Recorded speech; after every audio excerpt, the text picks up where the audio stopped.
They were actually used by my grandfather, Albert Sellis, when he was in China from 1925 to 1949. And he was in a small city in Jiangsu province on the north side of the Yangtze River.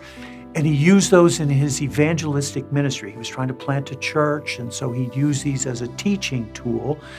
And then after they left China, they were in my grandparents' house, and then they were in my father's house, and then they were passed on to me because of my own personal interest in China. But I didn't look at them for a really long time. And then one time I took them out and started to look at them and realized how wonderful they were in terms of the colors and in terms of, I would say, even the detail of teaching that they contain. They've been in our family for, gosh, almost 100 years, perhaps, maybe close to 100 years. They were missionaries in China from 1925 to 1949, so roughly 25 years, but they had to leave China several times because of civil war, because of the war with Japan, because of civil war, and then in the 1940s also. So on and off, but their hearts were really in China. They really gave their lives to China. And I think these posters were a tool that they used to communicate something so dear to their heart, understanding who Jesus is and what it means to follow him.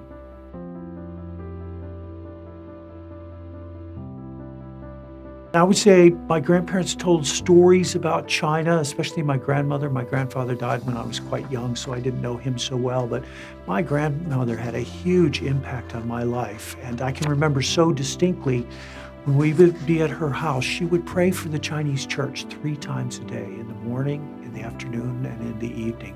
She really had a deep love for China and for the Chinese people and for the Chinese church.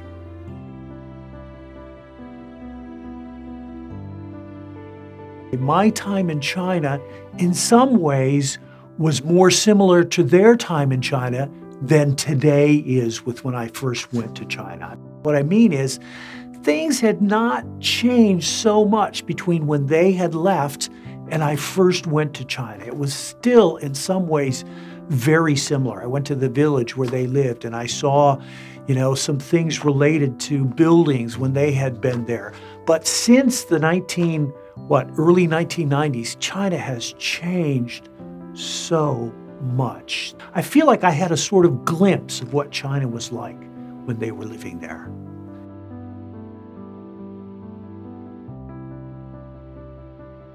Well, I think that, they demonstrate the power of media in the sense of they're tools to help unpack in a cultural setting, a completely foreign cultural setting, the deep truths of the Bible. I think one thing that really impresses me about them is these posters is that they're not simplistic at all. There's some actually pretty deep teaching in them.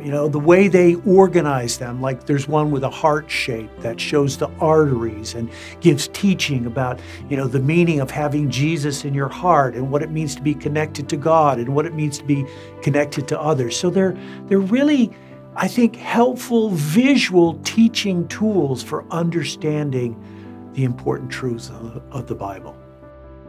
I think those posters were an attempt to speak to Chinese people in their setting, in their time and place, through their, the things that they could visualize culturally in terms of their geographical setting, their cultural setting, their family setting.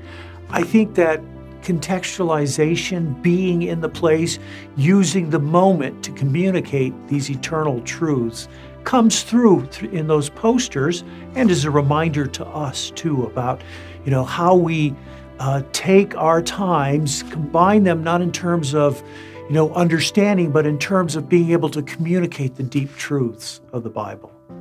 I'd like to see them used, displayed in such a way that they can be helpful to other people to understand the power of media.